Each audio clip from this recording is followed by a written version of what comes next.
Welcome everybody to the very first episode of Scaranoia, which it's like a horror and conspiracy theory podcast. We'll kind of feel it out as we're going. It's all things that are creepy, all things that are scary. And one of the big reasons I want to get into this is I am Hugs. I've been a content creator across YouTube, TikTok, pretty much any social media for the better part of a decade. And my friends Jared and Chris had been making horror content over on TikTok, and I'd seen them making movie reviews, and it was really interesting to me. I was like, man, we should all pull this together. I've always loved horror movies. I've always been into this stuff. We should make a podcast. We got to add conspiracy theories because I love it. So, Jared, what got you started in this? Because I feel like you kind of tipped the bandwagon on this one. Well, I saw a couple of my buddies, Taylor Complains, Ian Van Gool. I stumbled across them on TikTok. And also Cody Leach on YouTube. I watched do horror movie reviews, 3C Films for years. And I've always loved horror movies. Me and Crispy always was watching stuff at night. So I figured, hell, might as well make content out of it. And that's kind of just how it started, really. Okay, so Crispy, where did you want to jump in on this? Like, what made you want to get in on this? So ultimately, it was kind of the same as Jared. Like once I saw Jared starting to do the movie reviews, I remember last year I did like a 31 days of scary movies, and I would go through, watch them, rank them, review them, and such.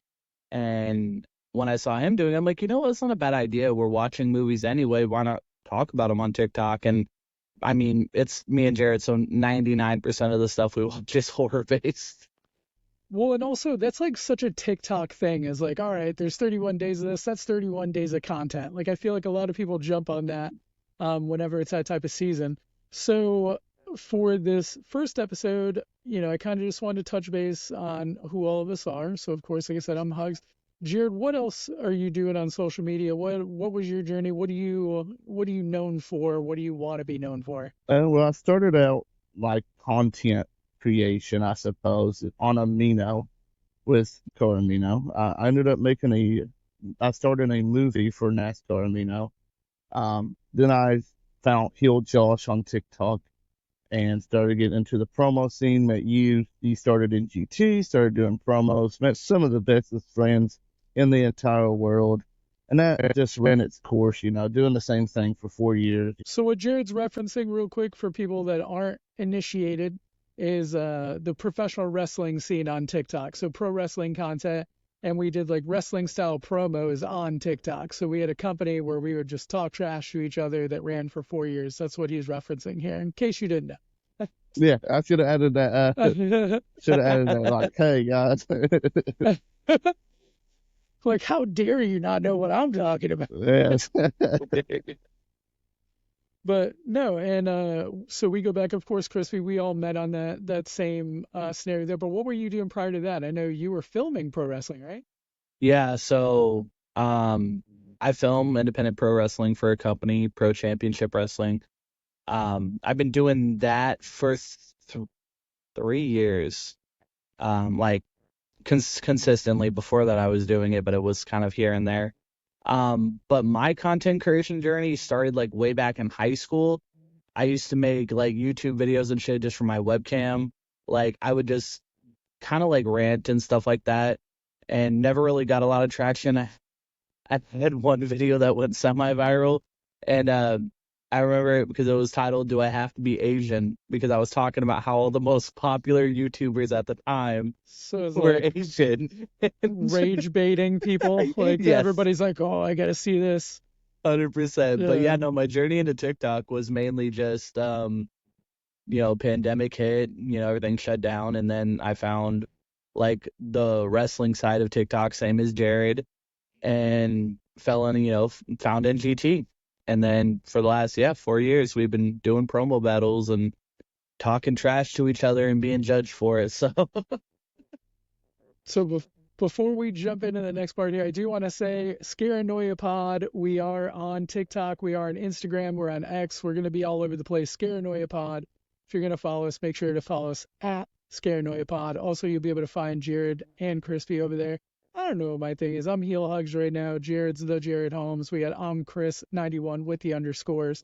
So if you want to check out what else we're doing other than Scaranoia, check those out.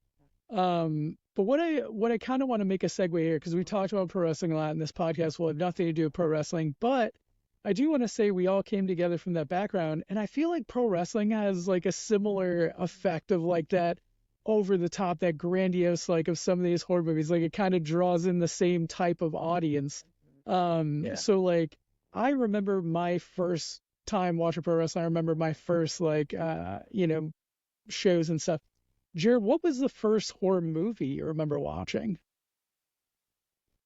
So I don't know if it was the first one I watched. My earliest memories is this right here. Scream. It's my favorite movie of all time.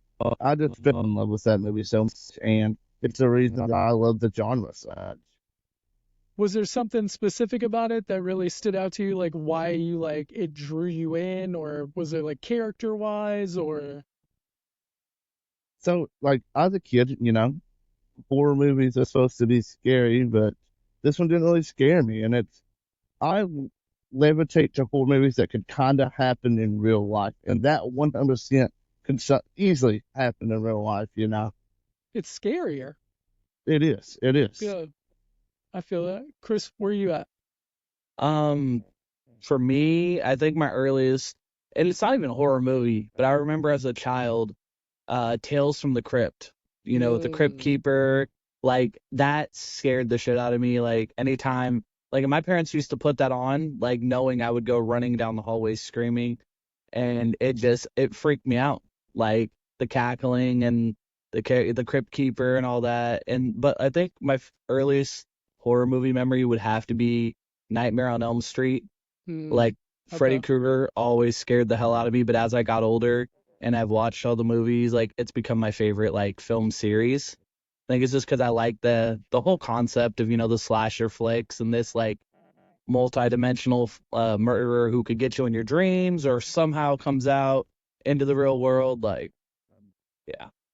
So like, and we'll talk about a lot of this too, and that's one thing I do want to address in the podcast. We're not just about one thing. We're not just about horror movies. We're not just about conspiracies.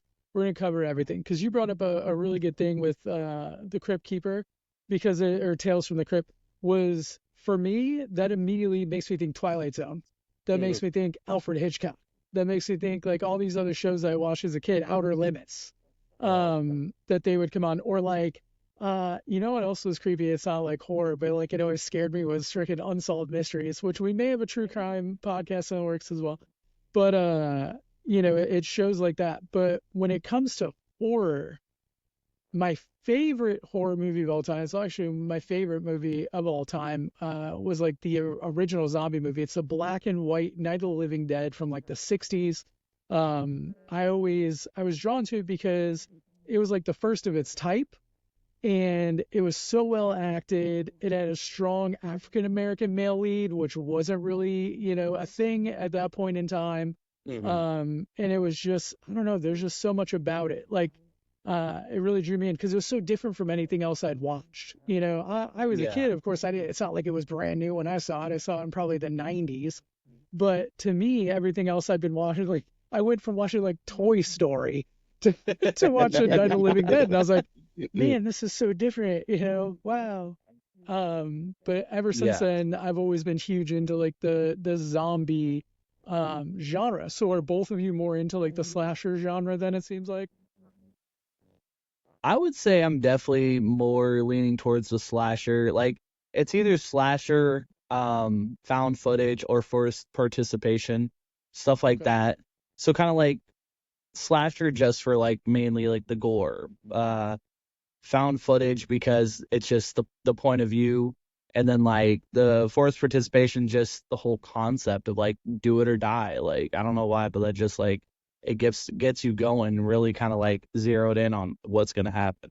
It sounds like your search history from a different website. Jared, what do you Maybe. Jared, what would you say like is your genre specific stuff? I like slashers, obviously. Huge fan. I like killer, like animal movies, like Anaconda, just them cheesy, like, Like the 50-foot spider ones? Yes, bro, I love the movies. Okay. And then I really, really enjoy like a good like psychological horror. that just like eats in. Like Longlegs this year was so Oh. good at psychological horror, bro. I love that movie so much. One of my favorite of the year. If you've not seen it, I highly recommend. And I will say, I have shout not out to seen it either. Jared, 100%, and only reason I have not gone to the movies to see a horror movie in many a year. And I literally went and saw Longlegs because of Jared's recommendation. He'd been talking it up so much. I went, I bought a ticket, I went and saw it, and I loved it. So Chrissy, I get on that. No, Chrissy brought up something that I really like, found footage. I am a huge fan of found footage. And I want to do a whole series, or a whole episode at least eventually on found footage series, because I think my favorite one is kind of, polarizing. I feel like a lot of people don't like it, but I love Paranormal Activity. And I'm not going to get like super into my reasoning and all that for it, but Paranormal Activity I absolutely love. And I imagine not everybody's going to feel the same way. So we'll save that for that episode. But what I do want to get into is another thing that I really want to cover in this, because it's something I'm a huge fan of. I watch a lot of videos on YouTube. I spend late nights till 5 in the morning, creeped out by different things. And that's conspiracy theories. So I'm going to go and start this off with probably one of the more generic ones, one of the more easy ones. I was debating on going with one that I've been watching recently. We're going to go with an oldie and a goodie, which is the moon landing is fake. Okay? The moon landing is fake because I feel like when I was younger, that's everybody's like introduction Yeah. to it's either that or like JFK. It's like the introduction to conspiracy theories. That's like the So- number one. When I looked up the 30 most popular conspiracy theories, the number one was the moon landing. Was the moon fake. landing? Well, the crazy thing is there's so many different theories behind it too. It's like, oh, it was on a sound stage, and they're like, if you look at the flag from this angle, or like if you do whatever, and then it's like, oh, it was Stanley Kubrick. Stanley Kubrick did the whole thing, would there's be just so phenomenal. many elements to this. And as a kid, I bought into it. As an adult, I was like, oh, that's crazy. Of course they went to the moon. Look at all this stuff we do. NASA, space. I actually lived by SpaceX in Texas. And I'm like, so of course, yeah, they went to the moon. And then as I get a little older, I'm like, maybe they didn't go to, Anything is like, possible. yeah, because as you see more of this stuff and you go down the line with some of these other conspiracies, you're like, man, there is some crazy stuff that ends up, this wasn't a conspiracy. This is real. Now I'm not saying that I don't believe that we landed on the moon, because I want to say I feel like as a grown adult, yeah, we landed on the moon. It is what it is. But you never really know. It's like that cat thing. Like your cat's not going to kill you, but it's never 100%. You never truly know. So Jared, I'm going to jump to you. What's a conspiracy theory you want to talk about? Okay, so mine ain't really on the scary side. Okay. I want to talk about sports gambling and how the sports bookie 100% rigs that shit, bro. There's just no way. Think Okay. experience. A couple weeks ago, I needed 5 yard, Okay. 5 yard no coins to hit a parlay, right? They shut it some all the time, and so many people also had that parlay. I guess more like not just sports gambling, but gambling as a whole is 100% a fix. It's a scam. I love it, not gonna lie, but it's 100% the biggest scam in the world. Look, Okay. Mickey Mace has done several videos on gambling and how it's fixed. So I'll have to check this out. I haven't been down this rabbit hole. I'm not much of a sports person. I am a gambler, but I'm not much. I don't Yeah, do me like too. sports betting, so I haven't been down this. So I'm a Christy, table where are guest. you at? Okay, so I don't even know if this is considered a conspiracy thing, but I feel like it kind of is the Mandela effect. You know what I Okay, mean? yeah. Like It's the same so way, many yeah. things like that I just when I see in these videos of like comparing stuff, like the number one that always pops out is the Berenstain Bears or the Berenstain Bears, because I'm like, I clearly remember Steen, but now all of a sudden Yeah. it's Stain. Yep. I'm like, what are you talking about? And I remember like when I first heard that, I went back to try to find my old books and I didn't have them, but I'm like, or like the Kazam and Shazam thing, like that's just crazy because, there's all these different things that people have, or it's like, what was it, Pikachu with the tail or without a tail The or something? stripe or whatever. That's It's like right, the yeah, stripe. the stripe on the yeah. tail, yeah, like stuff like that is just crazy to me, and I'm like, dang, like, what is that even like? Is that like? And then I think the conspiracy was it was like the government like having access to like time control or something, or time traveling, and like going back, changing little things to see if we would notice it today or something like that. It was some weird. Have you ever seen, there's a dude on TikTok, he has like an old BlackBerry, and like he goes through with his phone and he like takes pictures of stuff. It's like, I forget this, like his whole story about it, but like he'll show a thing and it'll show like how it is today, and he'll like put his camera over it on this BlackBerry and it'll change to what the Mandela effect like common thing is. So like Berenstain Bears, he'll put his like camera over with his BlackBerry and he'll say Berenstain Bears, you know? That's crazy. I haven't seen like there's a whole thing with that, and I'm like, man, because like Mandela effect is a perfect example of like, you just think it's you. You know, you're like, oh, I thought it was this way forever, but I just must have been an idiot. But then you run into a community of like thousands of other people that are like, no, bro, I swear to God, this is how it was. And I would have to look it up to see what some of these were, but I know, like, of course, famously for Nelson Mandela, most people thought that he had, like, died in prison. He died way later. But the Pikachu one stood out to me, the Berenstain Bears, the Looney Tunes. Have you ever seen it? Like, is it TUNES or TOONS? Yeah. Well, so what I'll have to do, we should do a whole episode. I'm actually going to put this in our notes. I want to do a whole episode on Mandela effect because that'd be cool. I want to do like some where they have like the little pull-up thing. We got to pick between the two, like which it is. Yeah, because there's so many of these that I'm like, at first I was like, this is just a bunch of people, like a shared thing of like, I just don't remember it 100%. I never cared enough to know, you know? But then you see like 10 of them, and you're like, Yeah. You know, and Mandela effect, though, I will say there's something that ties in with that. That's another huge conspiracy theory that I like, which is, what is it, that the world did end in like 2012 or whatever. You know, like there was supposed to be that Mayan calendar ended in 2012. And so one of the conspiracies for the Mandela effect is that like our reality as we knew it did end in 2012. And like that's why we have the Mandela effect. We got like put in another dimension or like another reality. Like we're going way out there, but that's, you know, that's what this is about. This is that place to explore that. I'm here for it. So I want to do an entire episode. You heard it here first, everybody. Scaranoia Pod episode, question marks. We're going to do Mandela effect. Also, make sure whatever platform you're watching us on will be, on Spotify and YouTube. We'll have the full podcast out. And then, you know, of course, we'll be posting clips around. But make sure you're commenting on any of the socials that you're watching this on, letting us know what you want to see and stuff that you want to hear about in these podcasts, because we're absolutely looking not only for the things we're interested in, but we want to talk about what you're interested in as well. Jerry, do you have anything to add to this Mandela effect, or did you have any other topics you want to bring up? I know we have a conspiracy episode later on this month, so we will definitely. I'll get into another one I really believe in during that time. Yeah, I was gonna say we have a couple things that we have in the works from like our favorite conspiracy theories and stuff like that. But I want to get into what we want to see from this podcast. What do you envision? What in a year from now? What do you want people to see Scaranoia Pod as? Because this will be fun. Hopefully, you know, we're doing this a year from now, and we're, you know, cooking and booking, as I like to say in my first line. We're cooking and booking at this. What do you want to look back? What do you want Scaranoia Pod to become? Let's start with Crispy, and then we can get to Jared.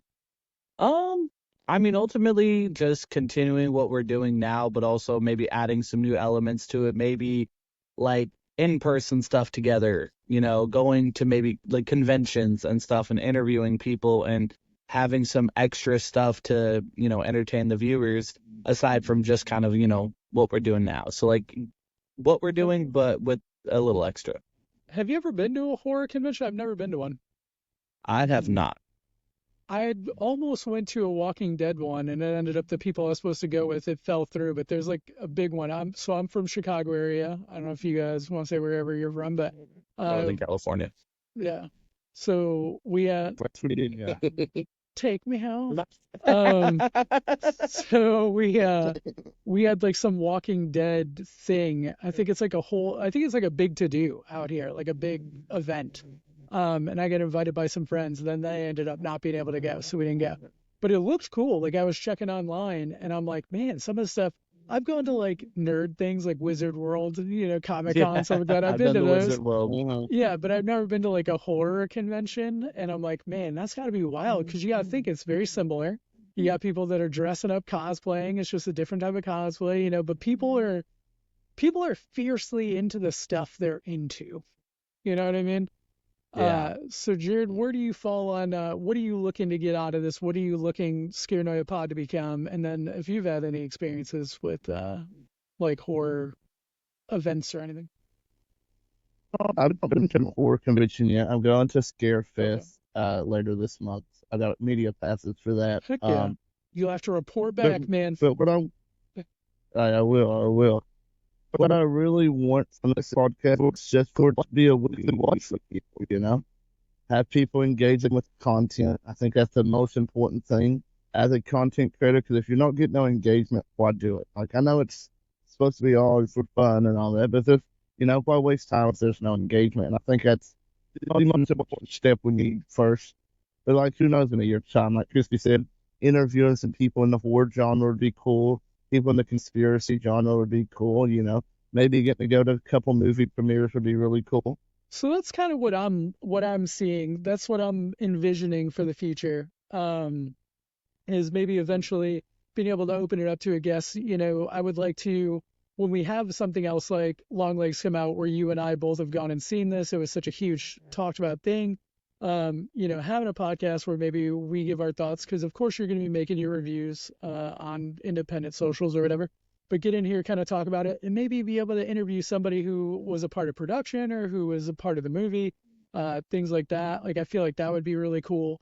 And then also being able to go to events together. So I think that'd be a lot of fun to be able for us all to, meet up and go to one of these horror events. And I'm like, there has to be conspiracy events, but then how do they tell people where it's at? You think they'd be afraid to like announce where it is? It's invite only, word of mouth. Exactly. Yeah, and they're like, "Oh, cool. Are you going to this conspiracy like con?" It'd be like, "Yeah, because it gotta be. What is it, con? You going to con, bro? Conspiracy con? You going to con? It'd be like, "Where's it at?" And I'm like, "Why are you asking? Did they tell you to ask?" And then they just watch you. Yeah, exactly. Like they're just looking at you out of the corner of their eyes for like the next 3 hours. So I know you guys kind of briefly talked about this, but I want to get into, because I didn't really mention this, some of the creators that I watch, at least one in particular that I want to bring up, because he's a big inspiration for me, and he's kind of cross-genre, because he does scary stuff, he does true crime stuff, he does like cryptids, he does all kinds of stuff, but his name's Wendigoon on YouTube. Wildly successful now, and he blew up like very quickly. He went from a rather small audience to like millions of followers, but his content is all over the place. Like, he'll make a video on like biblical angels, and then but it's like he puts in like 6 hours. Like, he'll have these crazy amounts of hours of video, but he'll do that, and then he'll cover like Dante, the poetry of Dante. Then he'll talk about like Ted Kaczynski, and then he jumps to like cryptids. He'll talk about like he did Bigfoot and some other stuff. So it's like he just kind of like jumps all over. But he has, I think it's 9 hours. He did the conspiracy iceberg, okay, where it breaks down like all these conspiracies from like all over. And I watched the entire thing. It's like 9 or 12 hours or something like that. And I literally would watch until I fell asleep. And then I would the next day kick it back, like go back and I've probably watched the entirety of it a few times, but it's because I kept like having to go back. Yeah. So like that's the type of stuff that really made me want to get into this field. And honestly, I don't think I would have done it solo, but like I said, I saw Jared making these movie reviews. And I was, what, I've been looking for an opportunity to kind of get into this space, and I feel like this was a good one. So like, I know you guys talked about some of the content creators you guys are watching. Did you want to, and I'll go to Jared with this, do you want to expound on that a little bit, like some of the things that inspired you, or at least the type of content, maybe things that you want to do a little bit more of that you see other people doing, that you're interested in? Because we got to give shout outs to the people that inspire us too, Probably my biggest inspiration is one of my buddies on TikTok. Taylor complaints. That dude, he does modern genre too. He does like horror movie reviews and horror content on his TikTok. He also has a comedy podcast as well. I love the dude, great dude, stand up dude. Also, Yun Van Gogh, he does horror movie reviews on TikTok. Them two are the first two that really like interacted with my content in like the wider genre that is horror talk. And then the three films and Cody featured 10 people, and we watched the movie with some of the people I've watched for years on YouTube, and kind of just I've always wanted to do horror movie reviews, just I just never got off and to it. Like that's where I faltered is consistency, and another thing what you spoke of earlier. I know we're not on that topic no more. The consistency. That's what I need to focus on in my content creation. Okay. Crispy, how about you? What about some people that inspire you and the content they make that you want to do? Even if you don't have a specific person, have you seen types of content that you're really like, this is what the lane I want to get into? I mean, Jared was really the one that got me into like the full-time review stuff. And I always like, even if we've reviewed the same movie, I'll go back and watch his and stuff and see like our different takes, because we'll kind of talk about it when we're watching the movie together, but we never give our exact like, okay, this is where I'm leaning, this is where I'm leaning, or this is what I liked and didn't like. We're just like so into the movie at that point that we're just like, okay, we're gonna go film our reviews. And like we sometimes are on the same page, sometimes we're on completely different scales, which is what makes it fun. But for me, I've always been interested in movies, TV, film, like everything from the behind the scenes to the writing, directing. So like I've seen people who have, and I don't know names because it's always like, you're fun. It's mostly on like Facebook where like other people are reposting people's content, and like there's people who go through and like I like the ones that kind of break down like TV shows or movies where they point out like, okay, this was great when we were kids, but looking at it as an adult. So that's like that's also like something I've wanted to kind of get into, is like rewatching the films from my childhood and seeing if they still hold up and talking about it, the different aspects of like what I loved as a kid as opposed to like, what I think of it now, that kind of deal. No, definitely. I love that because I feel like there's so many movies you watch as a kid that if you watch as an adult, just like the context is totally different. You're like, whoa, like I didn't even think Number about one that it. always stands out to me is Willy Wonka, the original Gene Wilder. Like that one. Oh man, I've watched that since I was a kid, and every time I realize a little bit more, and I'm just like, I want to talk about this. I get that. So yeah. Okay, so I know, we're gonna start wrapping up here shortly, but I did want to ask, so with these reviews that you guys been doing, how many would you say you've done, Crispy? Because I know Drew's done quite a few, but I was gonna say like definitely not on his level, but for counting from like when I've started recently, not counting the stuff I did last year, because I was just that wasn't really me trying to get in that lane of doing movie reviews. It was just that time of year kind of deal and talking about it. But like since I've been consistently reviewing movies, I think like 10 to 15. So, and Jared, I'm going to come to you next on this one, but what would you say is your favorite review you've done so far? My favorite review I've done. Or if it's quicker, what is the one you did and you're like, damn, like that was ass?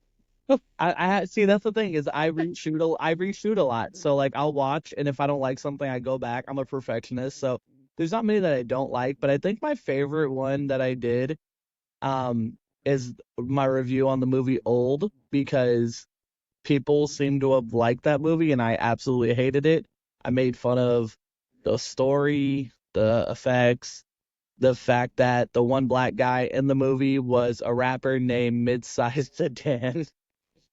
Okay. So, like, I picked now apart I that movie. instantly want to go watch this movie though, because I just want to see a rapper named Mid-Sized Sedan. And that was the thing. Like, the reason I watched it was because I had seen somebody on TikTok who was talking about the worst like movies ever made, and that was one of them. And I'm like, it can't be that bad. The whole idea of the plot caught me, but like, I was like, okay, let's watch this. And I just remember like, okay, it has to get better. It has to get better.